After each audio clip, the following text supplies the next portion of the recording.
Hello dear students, हमने एक नया चैप्टर स्टार्ट किया था नाइन्थ क्लास हिस्ट्री के सेक्शन से। Chapter number 2, socialism in Europe and Russian revolution. इसके प्रीवियस लेक्चर में जो हमारा एक तरीके का इंट्रोडक्शन था उसमें हमने डिस्कस किया। सबसे पहले तो ये देखा कि सोशलिज्म क्या है, सोशलिज्म के कुछ कंसेप्ट्स के ऊपर हमने बात की। फिर हमने डिस्कस किया कि रेवोल्यूशन जो वर्ड है उसका क्या करेक्ट मतलब निकलता है, and then after we had an introductions.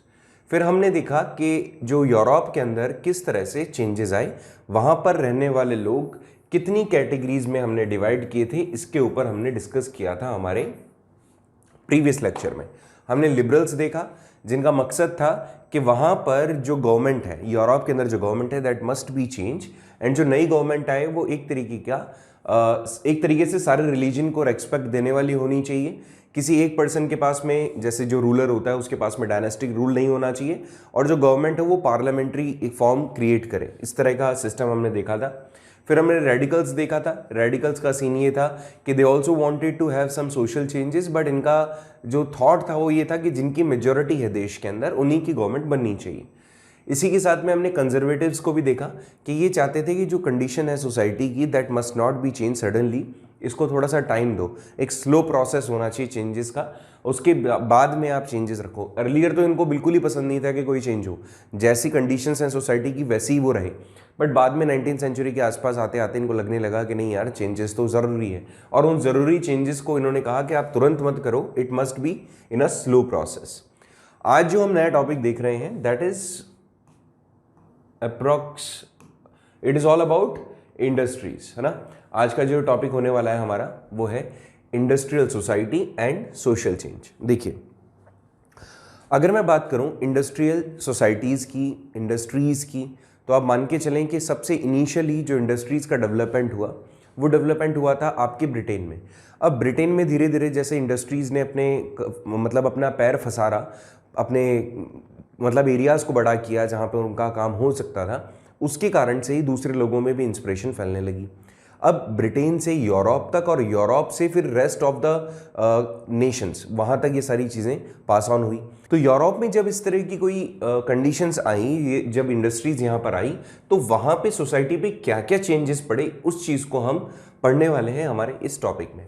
सबसे पहले यहाँ पर आपको पता होना चाहिए कि इंडस्ट्रियलाइजेशन क्या है। मतलब इंडस्ट्रीज जब बनी, इंडस्ट्रीज को जब सेटअप किया गया तो उससे क्या इम्पैक्ट पड़ता है हमारे सोशल ऑर्डर पे, उसको हम पढ़ेंगे। तो इसमें एक इनिशियल थॉट है that is industrialization. When industries develop on a large scale that is called industrialization. Initially सबसे पहले जो इंडस्ट्रियलाइजेशन हुआ हमें देखने को मिला वो मिला ब्रिटेन में। उसके बाद धीरे धीरे यूरोप में, रशिया में, फिर आगे जितनी भी हमारी कंट्रीज़ हैं वहाँ तक, जो कॉलोनियल ड्यूरेशन के अंदर इंडिया में भी इसी के कारण से इंडस्ट्रीज सेटअप की गई थी। तो इंडस्ट्रियलाइजेशन क्या होता है? जब इंडस्ट्रीज को डेवलप किया जाता है। अब सोशल, अगर हम इंडस्ट्रियल सोसाइटीज़ की बात करते हैं कि कैसे इंडस्ट्री के सेटअप करने से सोसाइटी में चेंजेस आए, तो उसको हम पढ़ेंगे इस टॉपिक में। आज का टॉपिक अपना यही है। देखिए, जब इंडस्ट्रियलाइजेशन हुआ तो इंडस्ट्रियलाइजेशन के साथ में क्या क्या चीज़ें डेवलप होने लगी रशिया में। तो सबसे पहली चीज़, जैसे जैसे इंडस्ट्रीज का डेवलप हुआ तो नई सिटीज़ डेवलप होने लगी, नई सिटीज़ डेवलप होने लगी। उसके साथ में जो इंडस्ट्री सेटअप की गई थी उन रीजन्स को इंडस्ट्रियल रीजन कहा गया, एंड वो भी धीरे धीरे डेवलप होने लगे। देखो उससे होगा क्या, सोचिए कि एक जगह पर आपने इंडस्ट्रीज को सेटअप किया, एक इंडस्ट्री लगा दी आपने। अब लोग क्या होंगे, ऑब्वियसली वहाँ पर माइग्रेट होंगे उस इंडस्ट्रीज में, क्योंकि वहाँ से उनको जॉब मिलेगी, रोजगार मिलेगा। तो ऐसे में जब इंडस्ट्रियलाइजेशन हुआ तो the people from outside of that territory, लोग वहाँ पर आना पसंद करेंगे, लोग वहाँ पर अट्रैक्ट होंगे, क्योंकि वहाँ पर उनको जॉब मिलेगी, पैसा मिलेगा। तो ऐसे में जो पहले से ही उस एरिया में रह रहे हैं अब वो थोड़े प्रॉस्परस हो गए, बिकॉज उनके पास में अब जॉब्स हैं, पैसा आएगा, इनकम होगी। तो ऐसे में नई सिटीज़ बन गई और इंडस्ट्रियल रीजन्स क्रिएट हो गए। तो पहली चीज़ ये हुई। दूसरा, इन रीजन्स के अंदर नई नई इंडस्ट्रीज़ को सेटअप किया जाना शुरू किया गया। मतलब नई नई इंडस्ट्रीज़ बन रही है, हर दिन कुछ ना कुछ नया हो रहा है, नई नई प्रोडक्टिविटी बढ़ रही है। अब प्रोडक्टिविटी बढ़ेगी तो उसको सेल आउट भी किया जाएगा, और ऐसे काम चलना शुरू हुआ। अब जो प्रोडक्टिविटी यहाँ पर क्रिएट की जा रही है उसको अगर हमें दूसरी जगह तक पहुँचाना है तो सबसे चीपेस्ट जो तरीका होगा वो होगा रेलवेज़। तो यहाँ पर क्या हुआ, एक्सपेंशन ऑफ रेलवेज भी हुआ। अब ये तो हुआ रशिया के अंदर। मैंने आपको बताया कि जब इंडस्ट्रियलाइजेशन यूरोप पहुंचा तो यूरोप पहुंचने के बाद में वहां से चेंजेस होना शुरू हुए। अभी तक जो हम बात कर रहे हैं वो यूरोप की बात कर रहे हैं। अच्छा देखो, आप जानते होंगे यहां पर रशिया है और यहां पर ही यूरोपियन कंट्रीज है ना। जो यूएसएसआर अभी हम पढ़ेंगे कि यूएसएसआर कैसे बना, तो अगर हम वर्ल्ड मैप की बात करता हूं तो ये यूरोपियन कंट्रीज हैं, यहां पर रशिया आ जाता है। तो यहां पर ब्रिटेन है, आपने पढ़ा है ना। तो ब्रिटेन से यूरोप के अंदर और यूरोप से रशिया तक कोई चीज पहुंचना ज्यादा बड़ी बात नहीं थी। तो वहां पर भी इंडस्ट्रियलाइजेशन आया और इंडस्ट्रियलाइजेशन आने के कारण such activities took place. Got it? Railways expansion हुआ, नई इंडस्ट्री सेटअप हुई और इनके कारण से ही नई सिटीज बन गई और इंडस्ट्रियल रीजन्स भी क्रिएट हो गए। अब देखिए, ये तो सारी चीजें अच्छी हो रही थी, बट कंडीशंस क्या थी? कंडीशन पैथेटिक होती जा रही थी डे बाय डे। क्यों? क्योंकि जैसे जैसे इंडस्ट्रीज बढ़ रही है वैसे वैसे लोग भी उसकी ओर ज्यादा अट्रैक्ट हो रहे हैं। ज्यादा लोग अट्रैक्ट हो रहे हैं तो काम लेने वाले ज्यादा हैं और जॉब अपॉर्चुनिटीज कम है। ये एक बहुत मतलब इकोनॉमिक्स का अगर मैं कंसेप्ट एक बताऊं आपको, तो जब डिमांड ज्यादा होती है और प्रोडक्शन भी ज्यादा है तो चीजें पैरेलल होती है, ठीक होती है। लेकिन इनके बीच में अगर कोऑर्डिनेशन कम ज्यादा हो जाता है तो प्रॉब्लम आना शुरू हो जाती है। इन्फ्लेशन आपने पढ़ा होगा, डिमांड कम प्रोडक्शन ज्यादा, इन्फ्लेशन कम हो जाएगा। डिमांड ज्यादा प्रोडक्शन कम, इन्फ्लेशन बढ़ जाएगा। ऐसा ही कुछ यहां पर भी हुआ कि जब डिमांड जो थी, डिमांड मतलब वर्कर्स की डिमांड कम थी और वर्कर्स की अपीयरेंस वो बहुत ज़्यादा थी। वहाँ पे अवेलेबल वर्कर्स काफ़ी ज़्यादा थे, जिसके कारण से the people faced low wages. लोगों को कम सैलरीज पे काम करना पड़ा, ज़्यादा काम उनसे करवाया जाने लगा। साथ ही साथ जो लोग वहाँ रह रहे हैं वो स्लम्स में कन्वर्ट हो गए। वो एरियाज किस में कन्वर्ट हो गए? स्लम्स में। पुअर लिविंग कंडीशंस आ गई उनकी, हाउसिंग की प्रॉब्लम हो गई, सैनिटेशन की प्रॉब्लम हो गई। क्यों? क्योंकि लोग ज़्यादा हो चुके थे अब। एंड ये वो कंडीशंस होती बचा जहां पे आप किसी भी इंडस्ट्रीज का डाउनफॉल देख सकते हो आसानी से। उस जगह पर जहां पे इंडस्ट्रियलाइजेशन हो रहा है अब वहां पे कंडीशन जस्ट उल्टी है। यहां पर जो वर्कर्स हैं इनके साथ में जो एक्सपीरियंसेस दे आर फेसिंग वो बिल्कुल ही पैथेटिक है, बिल्कुल ही नेगेटिव है। यहाँ पर इनके वेजेस कम कर दिए गए हैं, वर्किंग आवर बढ़ा दिए गए हैं, लोग मजबूर हो रहे हैं, उनके पास रहने की प्रॉब्लम है, सैनिटेशन की प्रॉब्लम है। इवन जो विमेन है उसके साथ और भी बुरी कंडीशन है कि उसको वेजेस तो जब जितने मेल को मिल रहे हैं ना उससे भी कम मिल रहे हैं। इवन वर्किंग आवर उनके और ज़्यादा है। So such problems they were facing. ठीक है, अब यहाँ पर अगर आप अपना टॉपिक देखें इसको, तो टॉपिक था हमारा industrialization, industrial societies and social changes. देखो भाई, वापस एक बार छोटा सा कंसेप्ट है, समझा देता हूँ आपको, ये चीज़ समझ में आनी ज़रूरी है। देखिए, इसने कहा कि जैसे ही यूरोप के अंदर और रशिया के अंदर, इस चैप्टर के अंदर कंफ्यूज मत होना क्योंकि कई बार मैं यूरोप बताऊंगा और अचानक से ही मैं रशिया के अंदर पहुंच जाऊंगा, तो आपको कंफ्यूजन नहीं होना है क्योंकि आपस में कोरिलेटेड है। रशिया के अंदर जो कुछ भी हुआ था वो यूरोप के इन्फ्लुएंस से था। ठीक है, ये याद रखना। और यूरोप के अंदर जो कुछ हो रहा था, यूरोपियन कंट्री थी जिसका नाम था फ्रांस, उसके इन्फ्लुएंस के कारण था। ठीक है, और उस टाइम की बहुत बहुत बड़ी इंपॉर्टेंट टेरिटरी थी फ्रांस। जब उसमें ऐसा कुछ हो गया तो रेस्ट ऑफ द यूरोप कैसे बच सकता था? और जब यूरोप में हुआ तो मैंने आपको कहा जस्ट पास में ही रशिया है, तो वहां पर भी सारा इंपैक्ट पड़ने लगा। तो मैंने आपको बताया कि जैसे ही यूरोप के अंदर इंडस्ट्रियल सोसाइटीज बनना शुरू हुई तो वहां से क्या क्या ऑर्डर हुआ, क्या क्या चेंजेस आना शुरू हुआ, उसको हमने पढ़ा। तो यहां पर मैंने आपको बताया कि जब इस तरह की कोई चीज हो रही थी तो पूरे के पूरे रशिया के अंदर इस तरह की सिचुएशन देखने को मिली कि इंडस्ट्रीज और नई सिटीज बन गई, इंडस्ट्रीज सेटअप किया जाने लगा, रेलवेज का एक्सपेंशन होने लगा, लोगों का लिविंग स्टैंडर्ड उस टाइम पर बढ़ने लगा। बट जब लोग माइग्रेट होने लगे जॉब के लिए एक प्लेस से दूसरे प्लेस पे, और वहां पर अचानक से पॉपुलेशन जब क्राउड जब ज़्यादा बढ़ गया तो वो जो एरियाज थे वो स्लम्स में कन्वर्ट हो गए। और इसके कारण से एक सबसे बड़ा जो नुकसान था वो ये था that the people who came for a job, उनको जॉब तो नहीं मिली, और अगर किसी को मिल भी गई तो उनकी जो वेजेस थी उन वेजेस को बहुत कम कर दिया गया था। साथ ही साथ वर्किंग आवर उनके बढ़ा दिए गए और उनकी कंडीशंस कुछ इस तरह की रही कि जितना वो अर्न कर रहे हैं उतना तो उनका एक्सपेंस हो रहा है। तो ऐसे में उनकी वर्किंग कंडीशन जो है वो काफ़ी पुअर हो गई और housing problem, sanitation problem they have faced. Okay, तो ये सारा हमारा टॉपिक था जिसका नाम हमने दिया था इंडस्ट्रियल एंड सोशल चेंज।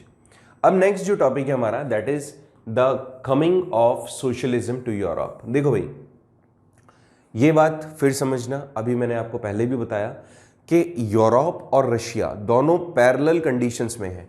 अब जो चीज यूरोप में हो रही है उसका इंपैक्ट रशिया में देखोगे आप। अब यहां पर है कि यूरोप के अंदर कैसे सोशलिज्म आना शुरू हुआ, ठीक है, यूरोप में कैसे सोशलिज्म आया, इस चीज को हम समझने की कोशिश करेंगे। अच्छा, क्या है socialism? Socialism eventually got popular in the society. इस टाइम पर जब इंडस्ट्रीज का सेटअप किया गया तो जो सोशलिज्म है वो काफी पॉपुलर हो गया। अब क्या होता है सोशलिज्म, वापस से देखो, सोशलिज्म होता है जहां पे प्राइवेट प्रॉपर्टी का कोई कंसेप्ट नहीं होता, मैक्सिमम जो काम किया जाता है वो, ठीक है, ओनरशिप तो होती है इंडिविजुअल्स की, लेकिन उसके ऊपर स्टेट का कंट्रोल होता है। यहाँ पे प्रॉफिट्स बेनिफिट्स को शेयर किया जाता है अकॉर्डिंग टू देयर नीड्स। ऐसा नहीं कि एक आदमी ही सारे प्रॉफिट्स को, सारे बेनिफिट्स को गेन कर लेगा, ऐसा नहीं होगा। जिसकी जितनी ज़रूरत होगी उतना उसको पैसा दिया जाएगा, और ये कौन करेगा काम? सारा का सारा काम करेगी गवर्नमेंट या स्टेट। इसके अलावा यहाँ पे इकोनॉमिक इक्वलिटी की बात की जाएगी, हमेशा इकोनॉमिक इक्वलिटी को मेंटेन करने की कोशिश की जाएगी। ऐसी कंडीशन अब कब आई यूरोप में, उस चीज को हम पढ़ रहे हैं। अभी हमने आपको बताया कि सोशलिज्म का जो आइडिया था it was not as common, वो इतना कॉमन नहीं था उस टाइम पर, क्योंकि इंडस्ट्रीज भी आ रही है, अब गैप बनेगा। मैंने आपको बताया कि जो पुअर है they were actually facing the problems, and यहाँ पर रेडिकल्स एंड जो लिबरल्स थे। अच्छा, ये भी आपको बता देता हूँ कि जो रेडिकल्स थे एंड जो लिबरल्स थे, अमूमन मैक्सिमम फैक्ट्री ऑनर्स लोग यही थे। अब आप कहोगे कि सर ये लोग तो प्रोटेस्ट कर रहे हैं, चेंज की डिमांड कर रहे हैं। हाँ बिल्कुल, ये डिमांड भी कर रहे हैं, चेंज भी लाना चाह रहे हैं, लेकिन यहाँ पर जो कंसेप्ट है वो ये है कि ये सोशलिस्ट आइडिया अभी तक है नहीं, इनको अब लाना है, ठीक है। अभी तक सोशलिज्म वहाँ पे चल नहीं रहा है। सोशलिज्म क्या था कि प्राइवेट प्रॉपर्टी नहीं होगी, गवर्नमेंट सबके साथ में इक्वल बिहेव करेगी, इकोनॉमिकल इक्वालिटी आएगी और प्रॉफिट शेयरिंग होगी, वो सबके साथ होगी, एक इंडिविजुअल सारी प्रॉपर्टी को ओन नहीं कर सकता। इस तरह का जो आइडिया था वो अब आना शुरू होगा कहाँ पे? यूरोप में। तो इसी चीज़ को हमें समझना है। चलिए देखिए कैसे आना शुरू हुआ। कि अगर इनिशियली बात करें तो इनिशियली तो सोशलिज्म का जो कंसेप्ट था वो पॉपुलर नहीं था, बट धीरे धीरे सोसाइटी के अंदर ही क्या हुआ? पॉपुलर होने लगा। सोशलिस्ट जितने भी थे, मतलब सोशलिज्म को फैलाने वाले जितने भी लोग थे, वर those people who believed in socialism and were against private property. ये सोशलिस्ट वो लोग थे जिनका आइडिया और विजन था कि प्राइवेट प्रॉपर्टी, मतलब a person must not have all such powers in their hands, कि लोगों के पास में सारी पावर एक साथ नहीं आनी चाहिए, because they will miss use that. इनका यही मानना था, ये इनका कंसेप्ट था, इनका ये बिलीव था कि ये लोग प्राइवेट प्रॉपर्टी जो लोग रख रहे हैं they will not do justice with the rest of people. तो ऐसे में सोशलिस्ट जो है उनका ये बिलीव है, वो सोशलिज्म के ऊपर बिलीव करते हैं, मतलब जो कंसेप्ट अभी मैंने आपको बताए थे उन चीज़ों पर बिलीव करते हैं, साथ ही प्राइवेट प्रॉपर्टी के जो राइट्स हैं उनके भी अगेंस्ट हैं। The private owners saw their personal profit. इनका मानना था कि जितने भी प्राइवेट ओनर्स हैं, अब ये लिबरल्स में भी है, रेडिकल्स में से भी हैं। अभी मैंने आपको बताया मैक्सिमम फैक्ट्री ओनर्स, इंडस्ट्रीज को ओन करने वाले जो लोग थे वो लिबरलिस्ट थे और रेडिकल्स थे। तो उन्होंने कहा कि जो प्राइवेट ओनर्स हैं, जिनके पास रिसोर्सेज हैं, लैंड्स हैं, फैक्ट्रीज हैं, ये लोग क्या कर रहे हैं? अपने पर्सनल प्रॉफिट को देखते हैं, उसके अलावा इनको कोई कंसेप्ट समझ में नहीं आता, ठीक है। तो ये इस बात के बहुत अगेंस्ट थे। साथ ही साथ ये इससे भी बहुत ज़्यादा पीड़ित थे कि जो प्राइवेट प्रॉपर्टीज़ रख रहे हैं या प्राइवेट जो ऑनर्स हैं, या जो पूरे यूरोप के अंदर कंडीशन चल रही है, तो इसके अंदर people are really facing low wages, long working hours and no welfare of any worker.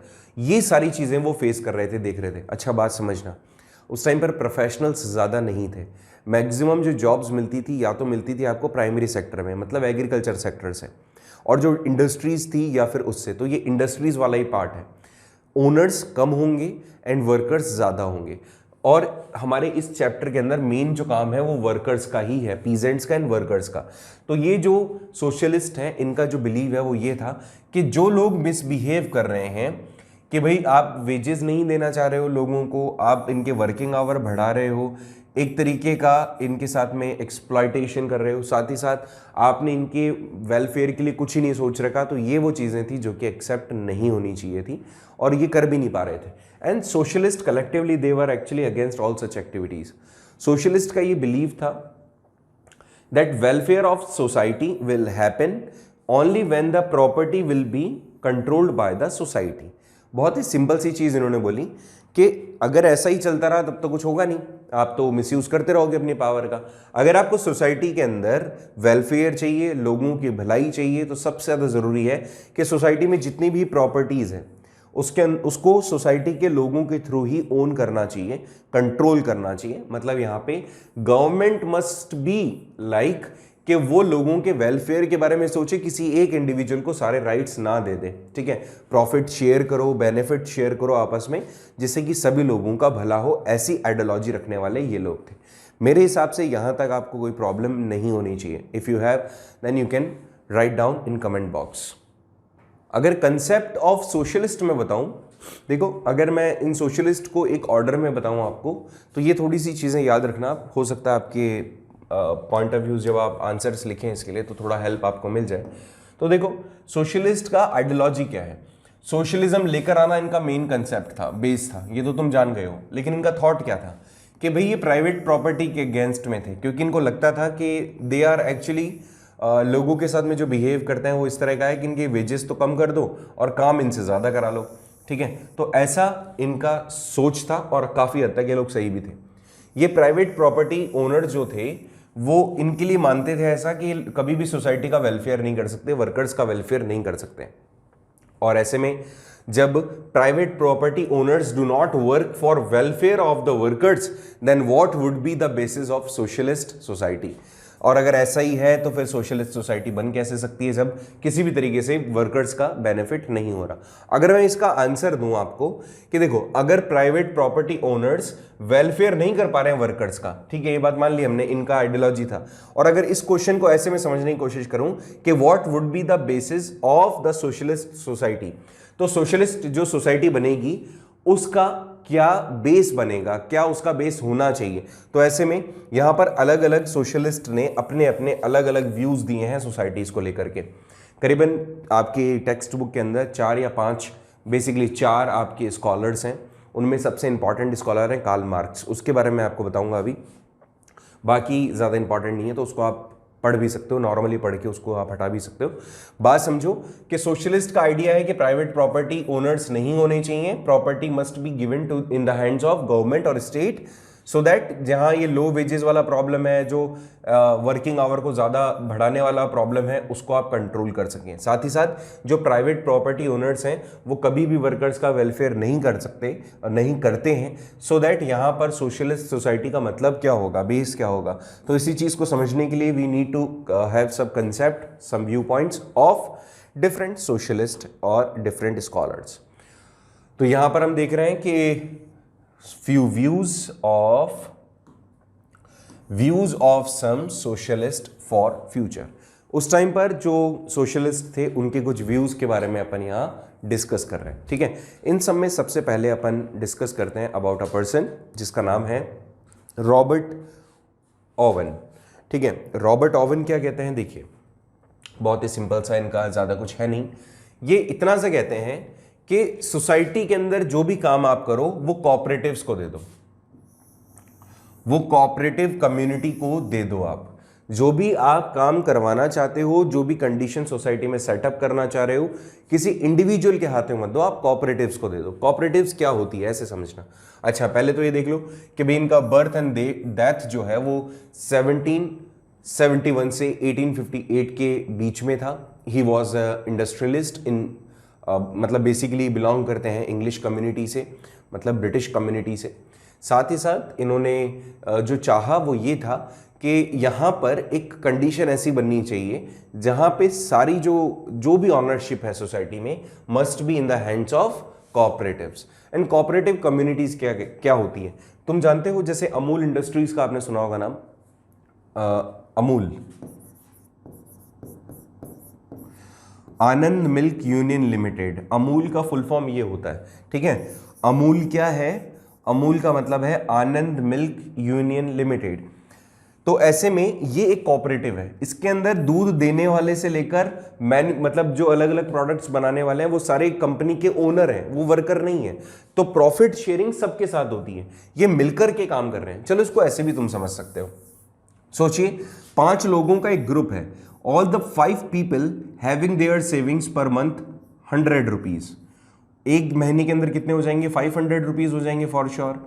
तो ये जो 500 रुपए हैं, इनसे वो चीजें खरीदी जाए जो कलेक्टिवली ये पांचों लोग यूज कर सकें। और एक साथ आप बल्क में लोगे तो आपका जो प्रॉफिट शेयरिंग होगा या फिर आपका जो कॉस्टिंग होगा वो कम हो जाएगा, मतलब प्रॉफिट इक्वली शेयर हो जाएगा। तो ऐसे में अपने आप को बेनिफिट देने के लिए जो कम्युनिटी बनती है वो कम्युनिटी कोऑपरेटिव कहलाती है। ऐसे में इन्होंने कहा कि ऐसी ही कोऑपरेटिव्स को आप देश को चलाने को दो, या ऐसी ही कोऑपरेटिव्स को आप मतलब जो भी डिसीजन मेकिंग बॉडी है वो कॉर्पोरेटिव्स के थ्रू बननी चाहिए। इन्होंने बताया a new harmony in Indiana, ये इन्होंने नाम रखने की कोशिश की, नाम रखा, कॉर्पोरेटिव बनाया और काम करने की कोशिश की। बट ये जो आइडिया था ये नहीं चल पाया, ज़्यादा फेमस भी नहीं हो पाया। ठीक है, मैं क्या बता रहा हूँ आपको, मैं समझाने की कोशिश कर रहा हूँ कि फ्यूचर को लेकर के कुछ सोशलिस्ट ने अपने क्या क्या व्यूज़ दिए। तो पहला जो व्यूज़ था वो था रॉबर्ट ओवेन का, और उन्होंने कहा था कि कॉर्पोरेटिव्स बननी चाहिए, जिससे कि ये जो प्रॉब्लम है ना कि एक आदमी ही सारा प्रॉफिट ले जाता है, तो वो प्रॉफिट एक आदमी नहीं लेके जाएगा, वो प्रॉफिट उन्हीं लोगों के बीच में शेयर हो जाएगा। ठीक है, चलो भाई दूसरे की बात करते हैं। दूसरा जो पर्सन है जिसका नाम है लुइस ब्लांक। अब ये भी एक बहुत अच्छे स्कॉलर हैं, इनका भी कुछ कंसेप्ट ऐसा ही है। पहले इनका हिस्ट्री देख लो।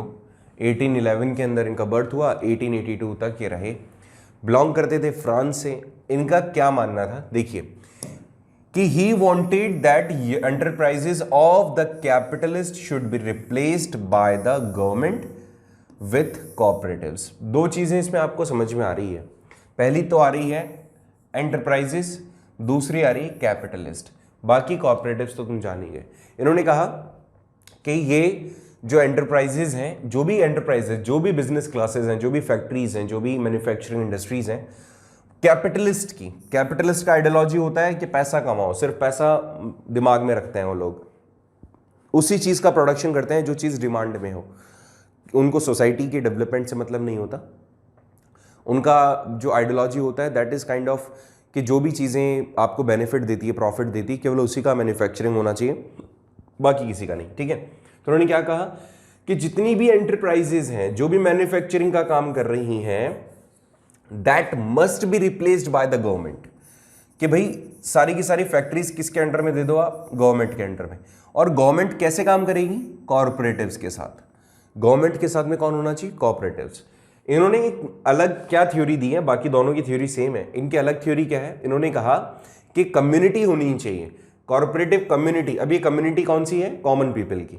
जबकि इनका थॉट क्या है, इनका थॉट है कि गवर्नमेंट के अंडर में तो रहनी चाहिए, लेकिन गवर्नमेंट को इसके साथ में कॉर्पोरेटिव्स को जोड़ना पड़ेगा। Government must be there, cooperatives also. And ये जो कैपिटलिस्ट हैं इनको चेंज कर दो तुम, और किसी को नहीं, इनको चेंज कर दो। ठीक है, ज़्यादा इंपॉर्टेंट ये भी नहीं है। जो तीसरे वाले हैं वो थोड़े से ज़्यादा इंपॉर्टेंट है, उसको अच्छे से सुनना बनता है बॉस। देखिए ये हैं कार्ल मार्क्स। कार्ल मार्क्स अपने आप में, इनकी थ्योरीज अगर आप चाहे आगे चल के फ्यूचर में इकोनॉमिक्स लेते हो, पॉलिटिक्स लेते हो, तो इनकी थ्योरीज आपको पढ़ने को मिलेगी। कार्ल मार्क्स एक आप मान के चलो कि ही वॉज लाइक एक ऐसे पर्सन थे जिनके थॉट्स काफ़ी ज़्यादा हद तक एक्सेप्ट किए गए ऑल ओवर द वर्ल्ड। इन्होंने जो जो चीज़ें अपनी बुक्स में बताई उन चीज़ों को हर किसी ने मतलब अडॉप्ट किया, माना। अगर इनके बर्थ की बात करें तो 1818 टू 1883 तक ये रहे। Karl Marx argued that industrial society was capitalist. इन्होंने पहले ये बोला कि जितनी भी इंडस्ट्रीज हमारे यहाँ रन कर रही है, जितनी भी इंडस्ट्रीज हमारे यहाँ चल रही है, all such industries are working as capitalist. अभी जैसे मैंने आपको बताया कि सोसाइटी के अंदर डेवलपमेंट तब तक नहीं होगा जब तक सोसाइटी के वैल्यूज को दिमाग में नहीं रखा जाएगा। अगर आप कैपिटलिस्ट हैं, you will just focus over the profits, and profits must be gones in the pockets of जो भी लोग उसके ओनर है। तो उन्होंने कहा कि ऐसा तो होना ही नहीं चाहिए। और उन्होंने ये भी कह दिया कि जो इंडस्ट्रीज हैं they are actually these industries were dealt by the capitalist. तो उन्होंने आर्ग्यूमेंट किया कि जितनी भी हमारे यहाँ इंडस्ट्रियल सोसाइटीज वर्क कर रही हैं, ये इंडस्ट्रियल सोसाइटीज कैपिटलिस्ट के थ्रू डील की जा रही हैं। और यहां पे the classes in society privileged and non privileged, और सोसाइटी के अंदर दो क्लास बन गई, जो ओनर्स हैं और जो वर्कर्स हैं। इनके बीच में जो क्लासिफिकेशन हो गया है कैटेगरीज का, ये दो क्लास बन गई है। ऐसी जिनको आपने प्रॉपर्टीज दे दी है, जिनके पास में अब मौका है पैसा कमाने का, तो वो तो प्रिविलेज्ड हो गए हैं, और जिनके पास ऐसा कुछ भी नहीं है वो नॉन प्रिविलेज्ड कंडीशंस में वर्क कर रहे हैं। आगे चल के इन्होंने बताया the conditions of workers could not improve as long as the profit was accumulated by the private capitalist। इन्होंने कहा कि वर्कर्स की कंडीशंस को आप कभी भी सेटल नहीं कर पाएंगे, सही नहीं कर पाएंगे, अगर ये प्रॉफिट शेयरिंग नहीं होगा सही तरीके से। और ये जो प्राइवेट कैपिटलिस्ट हैं, अगर ये प्रॉफिट को डिस्ट्रीब्यूट नहीं करेंगे, इनका बहुत ही अच्छा एक कंसेप्ट था। इनका क्या मानना था? इनका मानना था कि अगर कोई फैक्ट्री ऑनर है और ऐसे में वो प्रॉफिट कमाता है और सारा का सारा प्रॉफिट खुद ही ले जाता है और वर्कर्स को केवल एक नाम मात्र की नॉमिनल सैलरी देता है, तो दैट शुड नॉट बी। ऐसा नहीं होना चाहिए। होना क्या चाहिए कि जितना भी पैसा आपने कमाया है, ठीक है, आपके जो खर्चे हैं, यू मस्ट टेक दैट, आपको खर्चे लो, साथ में प्रॉफिट शेयरिंग होनी चाहिए वर्कर्स के साथ, so that workers can improve there conditions, तो अपनी कंडीशंस को इंप्रूव कर पाएंगे।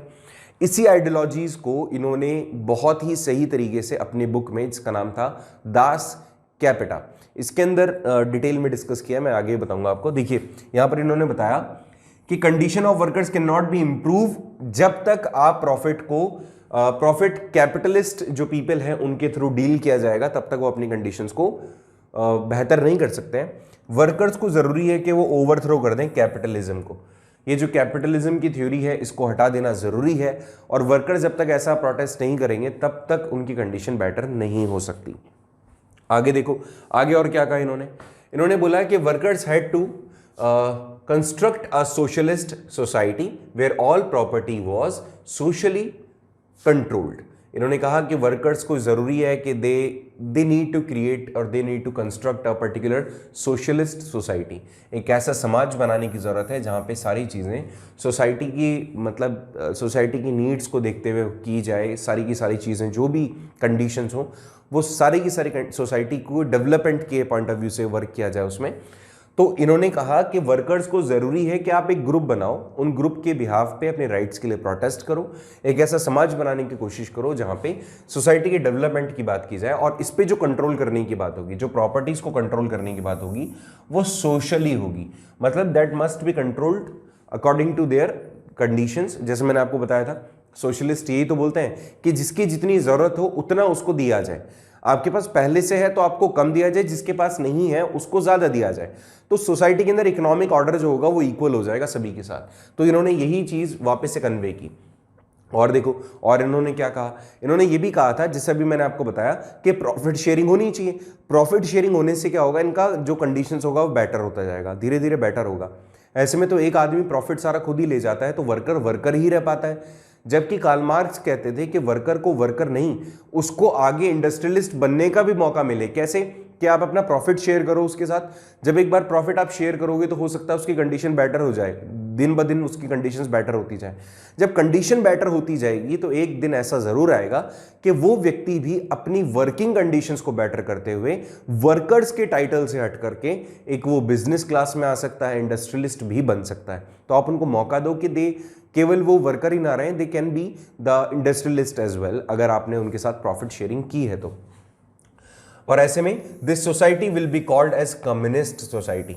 ये जो कम्युनिस्ट आइडियोलॉजी है, जिसको आगे चल के यूएसएसआर ने क्या किया है, अडॉप्ट किया, वो सारी की सारी थ्योरी कार्ल मार्क्स के थ्रू दी गई थी कि ऐसी सोसाइटी जहां पे सोशलिज्म होगा, उसी सोसाइटी को इन्होंने क्या कहा है, कम्युनिस्ट सोसाइटी, कि वो कम्युनिटी वहां पे रूल करेगी, एक ग्रुप रूल करेगा। वो कम्युनिटी किसकी होगी? वर्कर्स की होगी, जो अपने राइट्स के लिए प्रोटेस्ट कर रहे हैं। इन्होंने एक किताब लिखी थी जिसका नाम था दास कैपिटल, और इसके अंदर इन्होंने सोशलिज्म को अपनी बुक में डिटेल के अंदर डिस्कस किया है, सारी चीजें इसमें बताने की इन्होंने कोशिश की है।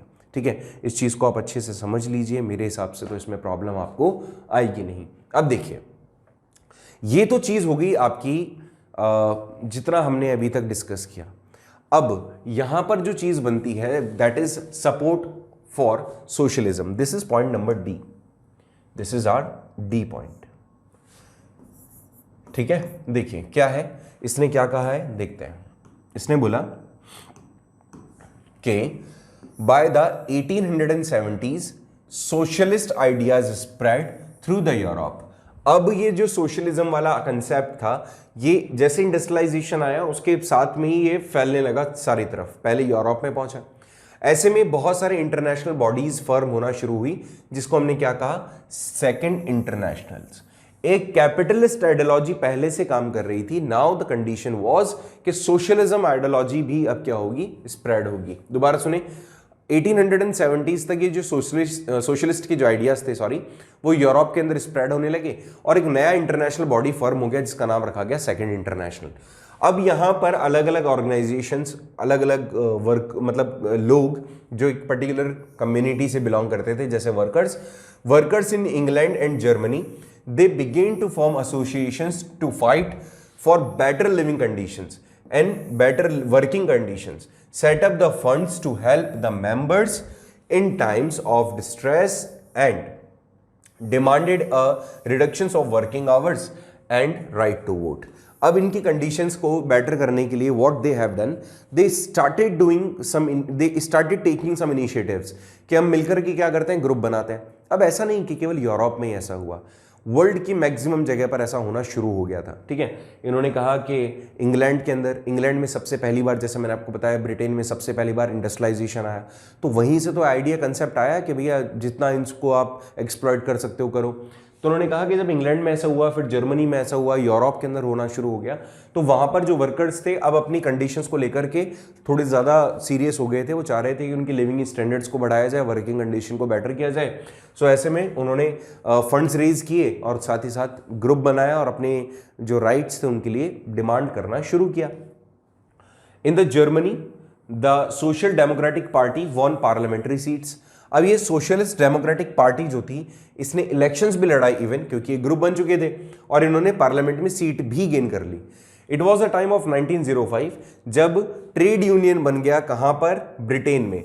क्या नाम रखा गया उस ट्रेड यूनियन का, आगे चल के वो लेबर पार्टी आई और उसने पार्लियामेंट जो थी वहां पे इलेक्शंस भी लड़े। साथ ही साथ एक और ग्रुप था जिसका नाम था सोशलिस्ट पार्टी इन फ्रांस, जो फ्रांस के अंदर ऐसा कुछ कर रही थी। मतलब वर्ल्ड की मैक्सिमम कंट्रीज जहां पे इंडस्ट्रियलाइजेशन का इंपैक्ट था, वहां पे अलग अलग लोगों ने अलग अलग पॉलिटिकल पार्टीज बनाई and they just had the common idea कि हमारी जो कंडीशंस हैं हमें ही इन कंडीशन से ओवरकम करना पड़ेगा। Their ideas did shape legislations and the government continue to be run by the conservatives, liberals and radicals। देखिए, इनके जो आइडियाज हैं वो तो कहीं ना कहीं एक सही मैटर पे चल रहे हैं, सही तरीके से चल रहे हैं, बट कंडीशंस वो बेटर नहीं हो पा रही थी, जस्ट बिकॉज वहाँ पे जो गवर्नमेंट को डील कर रहे थे, स्टिल द पीपल वर इस तरह की आइडियोलॉजी वाले थे कि उनको सिर्फ अपना बेनिफिट देखना था। स्ट्रगल तो अभी तो होता है जब आप सारा काम कर रहे हैं, जब सारी कंडीशंस आप अपने बेटरमेंट के लिए करना चाह रहे हैं, आप सोसाइटी के अंदर चेंज भी लाना चाह रहे हैं, but the government if they will not support you, या सोचिए कोई किंग है और वो आपको वहाँ पर ऐसे कुछ करने ही ना दे, तो ऐसे में क्या होगा, ऐसे में सिर्फ आप स्ट्रगल करेंगे। एंड स्ट्रगल का एक, अगर उसका जो एक एंड होता है, अगर वो थोड़ा सा हार्श हुआ तो वो फिर एक स्टोरी बन जाती है और इसी स्टोरी को हम पढ़ते हैं, जैसा अभी रशिया में होगा।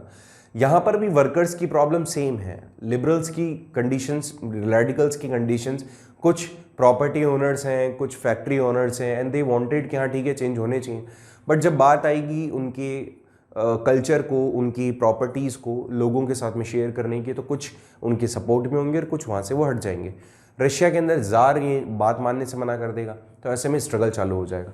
लास्ट लाइन यही बोलती है कि जो आइडियाज़ थे वो लेजिस्लेशन को शेप तो दे रहे थे, लेकिन जो गवर्नमेंट थी उस गवर्नमेंट को अभी भी जो कंजर्वेटिव्स थे, मतलब रूलर्स थे, लिबरल्स थे, रेडिकल्स थे, वो चला रहे थे। तो इतना जल्दी आसान नहीं था कि सारी चीज़ों को अडॉप्ट कर लिया जाएगा। इवन आपको मैं बताऊं तो अमेरिका के अंदर तो कैपिटलिज्म थ्योरी ही थी, और ये जो सोशलिज्म थ्योरी थी यूरोप के, जो अगर मैं यूरोप को देखो, यहां पर ये यूरोप है जैसे मान के चलें, तो यूरोप के दो टुकड़े कर देते हैं। ये तो हो गया आपका वेस्टर्न यूरोप और ये हो गया आपका ईस्टर्न यूरोप।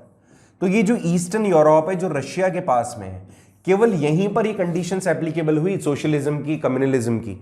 बाकी वेस्टर्न यूरोप ने अडॉप्ट किया थ्योरी ऑफ कैपिटलिज्म।